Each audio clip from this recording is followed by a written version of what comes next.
చట్టాలు ఉన్నాయి, అంటే ల్యాండ్ సీలింగ్ ఇంతవరకే ఉండాలనేది. ఇన్ని చట్టాలు ఉన్న తర్వాత మరి మీ సర్వేలో ఒక 30-30% భూమి అంతా 5% వరకు కేంద్రీకరించి ఉండడానికి ఏ లొసుగులు ఏ లూపోల్స్ వాళ్ళకి? మంచి ప్రశ్న అడిగారు. ఒకటి, ల్యాండ్ సీలింగ్ యాక్ట్లు తెచ్చినప్పుడు 6,50,00,000 ఎకరాల భూమి పేదలకు పంచొచ్చు అని చెప్పారు. 75 నుంచి వచ్చినాయి, 72 నుంచి వచ్చినాయి దేశంలో. మరి పంచింది ఎంత? మా పంచింది 2.5-3 కోట్ల కంటే పెంచలేదు. ఆ పంచింది కూడా కాగితాల మీద ఉంది. ఒకటి, ల్యాండ్ సీలింగ్ యాక్ట్ లోనే ఒక బలహీనత ఉంది. ఏమిటంటే లూపోళ్ళు, హార్టికల్చర్ కి ల్యాండ్ సీలింగ్ యాక్ట్ వర్తించదు. అంటే హార్టికల్చర్ అంటే అప్పుడు ఎందుకు పెట్టామని సమర్థించుకున్నారంటే పెద్ద పెద్ద కాఫీ తోటలు కావాలి, టీ గార్డెన్స్ కావాలి, ఇవి కావాలంటే 1000 ఎకరాలు కావాలి. మరి వాటికి మనం ల్యాండ్ సీలింగ్ పెట్టలేం కదా అని ఇందిరాగాంధీ తెలివిగా దాన్ని తప్పించేసింది ఆ పేరుతో. దాన్ని హార్టికల్చర్ కూడా అప్లై చేస్తున్నారు. ఇప్పుడు హార్టికల్చర్ అంటే తోటలు, పేద తోటలు వస్తాయి, మామిడి తోటలు, కొబ్బరి తోటలు, లేకపోతే ఫామ్ ఆయిల్ తోటలు, వీటన్నిటికీ చట్టం వర్తించదు. ఇది ఒకటి ఉంటుంది. దేనికంటే ముఖ్యం ఏమిటంటే ల్యాండ్ సీలింగ్ దాంట్లో కుటుంబాన్ని ఒక యూనిట్ గా తీసుకోవాలని మనం చెప్తున్నాం. కానీ వారు చెప్పేది ఏంటంటే కుటుంబం అంటే భార్య భర్తలు తప్ప పిల్లలను కూడా దాంట్లో కలపట్లేదు. రెండోది, భార్య భర్తల్లో భార్యకి భర్తకి ఇద్దరికీ ఉండొచ్చు. కాబట్టి ఒక కుటుంబంలో 9 ఉంటే మన చట్టాల ప్రకారం తెలంగాణ రాష్ట్రంలో 200 ఎకరాలు ఉండొచ్చు. 54 ఎకరాలు హైయెస్ట్. దానికి A నుంచి G దాకా ఉన్నాయి భూముల యొక్క. అంటే కాలువల కింద 2 పంటలు పండితే ఎంత ఉండాలి, లేకపోతే 2 పంటల్లో చెరువుల కింద అయితే ఎంత ఉండాలి, 2 పంటలు కరెంటు మోటార్లు అయితే ఎట్లా ఉండాలి, ఒకే పంట అయితే ఎట్లా ఉండాలి, అసలు వర్షాధారితం అయితే ఎట్లా ఉండాలి అని ఇవన్నీ చెప్పారు. ఇప్పుడు జరుగుతుంది ఏంటంటే తెలంగాణ రాష్ట్రంలో గాని దేశంలో గాని 30% ల్యాండ్ కి గ్యారంటీ వాటర్ ఫెసిలిటీ వచ్చింది. అంటే 2 పంటలు పండగలిగేది. ఆందోళనకరం అభ్యంతరకరం ఏమిటంటే ల్యాండ్ క్లాసిఫికేషన్ జరగలేదు, అంటే రీసర్వే జరగలేదు. రాష్ట్రం ఏర్పడతా భూ సీలింగ్ చట్టం వచ్చిన తర్వాత ఇంతవరకు ఉమ్మడి ఆంధ్రప్రదేశ్ రాష్ట్రంలో కానీ విడిపోయిన తర్వాత కానీ ల్యాండ్ క్లాసిఫికేషన్ లేదు. అదేనంత ఇప్పుడు మనకు సాగర్ వచ్చింది, లేదనుకుంటే శ్రీరామ్ సాగర్, గోదావరి మీద, కృష్ణా మీద అనేకం వచ్చినాయి. ఉచిత కరెంటు వచ్చింది, కాళేశ్వరం వచ్చేసరి ఎన్ని అవినీతి ఎంత ఉన్నా. మరి ఏమి జరిగిన తర్వాత అది ఆటోమేటిక్ జరగాలని చట్టం చెప్పింది. కానీ ఇంతవరకు ల్యాండ్ క్లాసిఫికేషన్ ల్యాండ్ వర్గీకరణ లేదు. అట్ట వర్గీకరణ చేస్తే దేశంలో కోట్ల ఎకరాల సాగు భూమి పేదలకు పంచడానికి అందుబాటులో వస్తుంది. అందుకే భూమి ఎక్కడ ఉంది అంటాం. నేనేం చెప్తున్నా, భూమి ఉంది, మేము క్లియర్ గా చూపిస్తాం, మీరు రీక్లాసిఫికేషన్ చేయండి. ఫర్ ఎగ్జాంపుల్ 2 పంటలు సారవంతంగా పండేటప్పుడు 10 ఎకరాల కంటే ఎందుకు ఉండాలి భూమి? 10 ఎకరాలు ఉండగలిగితే 10 ఎకరాలు ఉండి ఎంఎస్పీ రేట్ ఇవ్వగలిగితే 2 పంటలు ఇన్పుట్ సబ్సిడీ ఇస్తే ఇప్పుడు 12,000 ఇస్తున్నారు ఎకరానికి. 12,000 25,000 పెంచండి ఇన్పుట్ సబ్సిడీ. 25,000 పెంచారనుకోండి, 25,000 ఎకరానికి ఇస్తే 10 ఎకరాలు అయితే 2.5 లక్షలు పెట్టుబడి వస్తుంది గవర్నమెంట్ నుంచి, ఇన్పుట్ సబ్సిడీ వస్తుంది.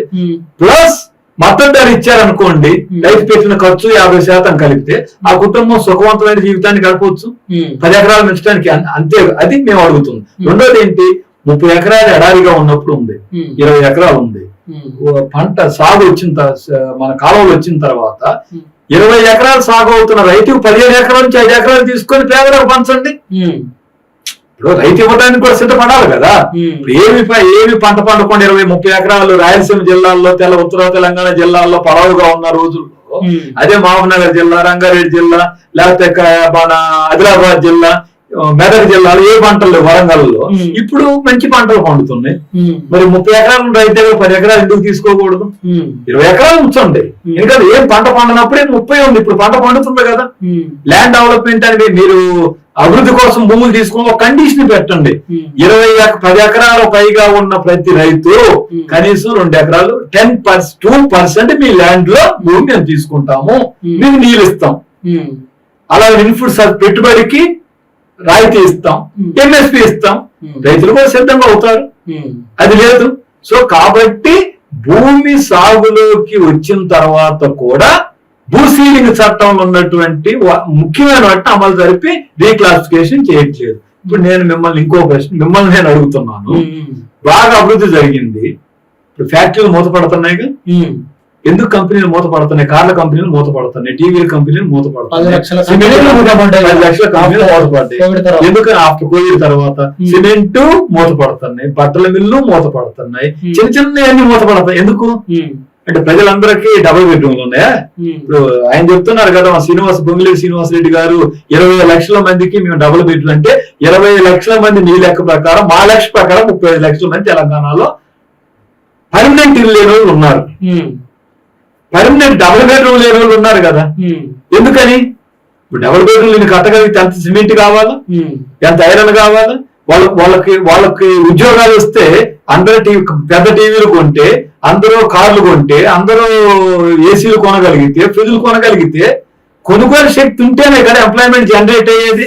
ఆ ఎంప్లాయ్మెంట్ కి మళ్ళీ పర్చేజింగ్ పవర్ వచ్చేది. ఇది రావాలంటే భారతదేశంలో భూ పంపిణీ జరిగి తీరాల్సిందే.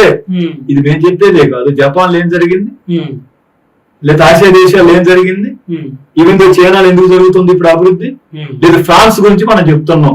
ప్రపంచంలో భూమి పంపిణీ చేసిన మొట్టమొదటి దేశం ఫ్రాన్స్. అందుకే వాళ్ళ యూరోప్ లో చాలా దేశాల్లో భూ పంపిణీ జరిగింది. భూ పంపిణీ అంటే కమ్యూనిస్టులు ఎర్రజెండా అనేది కాదు. ఒకప్పుడు పాలక వర్గం ఆ పని చేసింది. ఇప్పుడు పాలక వర్గం భూస్వాములతో రాజీ పడదు కాబట్టి ఆ పని ఎర్రజెండా పార్టీలు చేయాల్సి వస్తుంది ఇప్పుడు. సో కాబట్టి భూ పంపిణీ జరగకుండా మీరు ఎలా కొనుగోలు శక్తి పెంచుతారు? కొనుగోలు శక్తి పెంచకుండా ఇప్పుడు రేవంత్ రెడ్డి గారు అంట భారతదేశంలో కాదు ప్రపంచంలోనే రోల్ మోడల్ తయారు చేస్తున్నాడు తెలంగాణ. చెప్పడానికి కొద్దిగా ఉండాలి కదా. చైనా వాళ్ళు ఏమంటున్నారు? ఇప్పుడు చైనా అప్రచాతంగా పురోగమిస్తుంది కదా, మనకు అందరికీ తెలుసు. వాళ్ళ ఫర్ క్యాపిటల్ అంటే ఒక మనిషి తలసరి ఆదాయం ఎంత ఉందో, సగటు ఆదాయం అని చూసినప్పుడు మన ఆర్థిక అభివృద్ధి జనాభాతో భాగిస్తే $12,800 సుమారు. మంది ఎంత ఉంది? $2,600. ఇప్పుడు మనకంటే ఎన్ని రేట్లు ఎక్కువ ఉంది. అలాంటి చైనా వాళ్ళు ఏమంటున్నారంటే 2049 అంటే 2049 అంటే వాళ్ళకి స్వాతంత్రం 49లో వస్తే మనకు 40 ఏళ్ళు వచ్చింది. వాళ్ళు అనేది ఏంటంటే 2049 నాటికి ప్రజలందరికీ యూరోపియన్ స్టాండర్డ్స్ ని అందజేయడం వాళ్ళు లక్ష్యంగా పెట్టుకున్నారు. ఇంకా 20 సంవత్సరాల తర్వాత గానీ యూరోప్ లో ఉన్నటువంటి సౌకర్యాలను చైనా ప్రజలకు అందజేయడం మా గోల్ అని చెప్పారు. 2047 మనకు కూడా ఒక గోల్ పెట్టాడు కదా మోడీ గారు. అదే నేను చెప్పేది. మన పర్ క్యాపిటల్ ఇన్కమ్ ఎంత ఉంది, మన పేదరికం ఎట్లా ఉంది.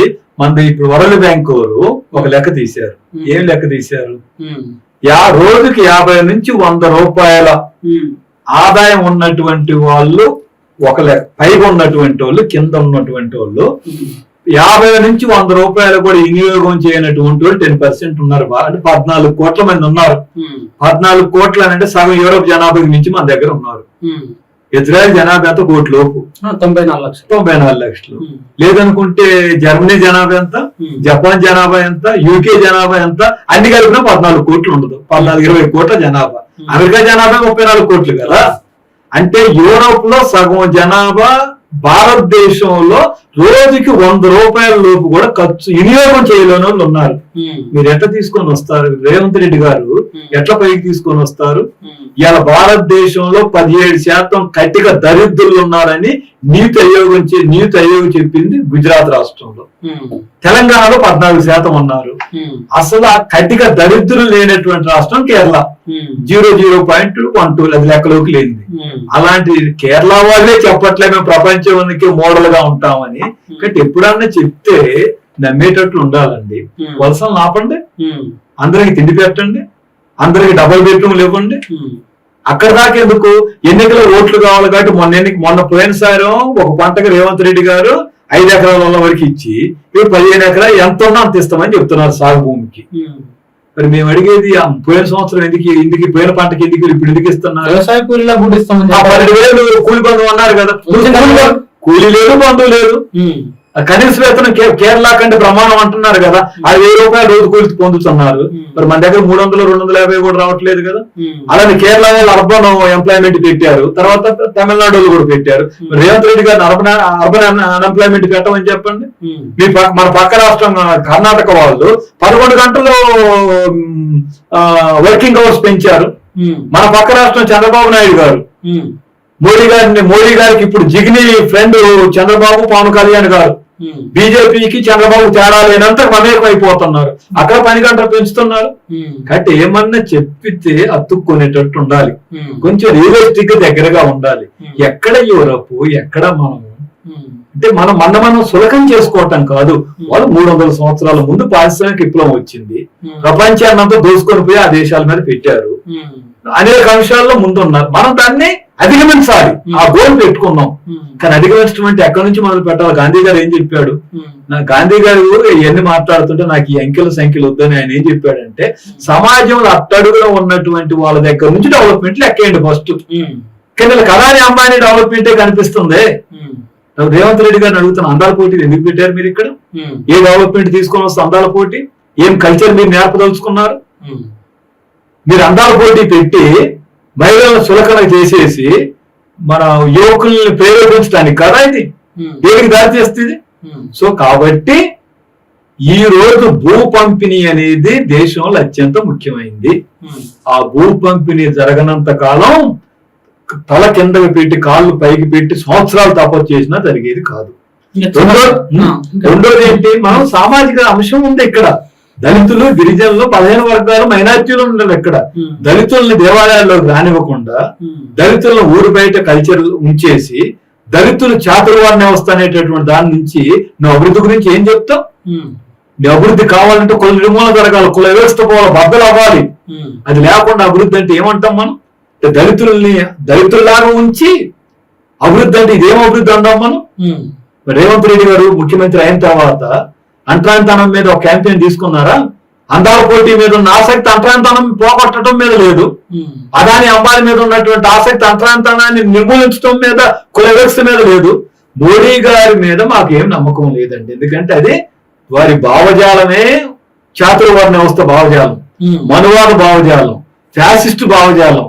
కాబట్టి మోడీ మీద అంటే మనం దెయ్యాల నుంచి వేదాలు వల్లించినట్టే. మరి కాంగ్రెస్ పార్టీ రేవంత్ రెడ్డి గారు వారి పార్టీ నాయకులు రాజ్యాంగం పట్టుకొని తిరుగుతున్నారుగా. రాహుల్ గాంధీ గారు, ప్రియాంక గారు అదే ఎన్నికల క్యాంపెయిన్ కదా. కాంగ్రెస్ అంతా ఇప్పుడు రాజ్యాంగం అంటే మేమంటే రాజ్యాంగం నిలబడాలని కోరుకుని అందరం మేము బలపరుస్తాం. రాజ్యాంగ రక్షణ కోసం కాంగ్రెస్ కూడా బలపరుస్తాం. మరి రాజ్యాంగ రక్షణ అంటే దళితుల రక్షణ కాదా? మీరు ప్రైవేట్ రంగ రిజర్వేషన్ ఎందుకు తీసుకుంటారు? అర్బన్ ఎంప్లాయ్మెంట్ ఎందుకు తీసుకుంటారు?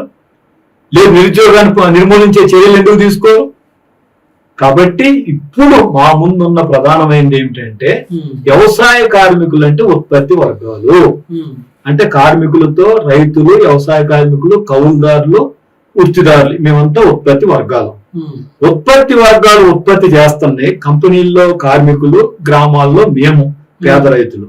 మాదేమిటంటే ఈ రోజు ప్రధానంగా కనిపిస్తున్నటువంటి ఒక వైరుధ్యం, గ్రామీణ ప్రాంతంలో ఉన్న 15 to 20% ధనిక వర్గం సమస్త వనరులన్నింటినీ కంట్రోల్ చేస్తుంది. దానికి వ్యతిరేకంగా పోరాటమే ఇప్పుడు ముందున్నటువంటి అత్యంత కీలకమైనటువంటి పోరాటం. ఎందుకంటే భూములు వాళ్ళ చేతుల్లో ఉన్నాయి, కాంట్రాక్టర్లు ఆ కుటుంబాల్లోనే ఉన్నారు, మిషనరీ వాళ్ళు ఆ కుటుంబాల చేతుల్లోనే ఉంది, డాక్టర్లు అలాగనే మెడికల్ కాలేజీ, ఇంజనీర్ కాలేజీ ఆ కుటుంబాల చేతుల్లోనే ఉన్నాయి. ఏ వడ్డీ వ్యాపారం కూడా వాళ్ళే చేస్తున్నారు, రాజకీయాలు కూడా వాళ్ళే నియంత్రిస్తున్నారు.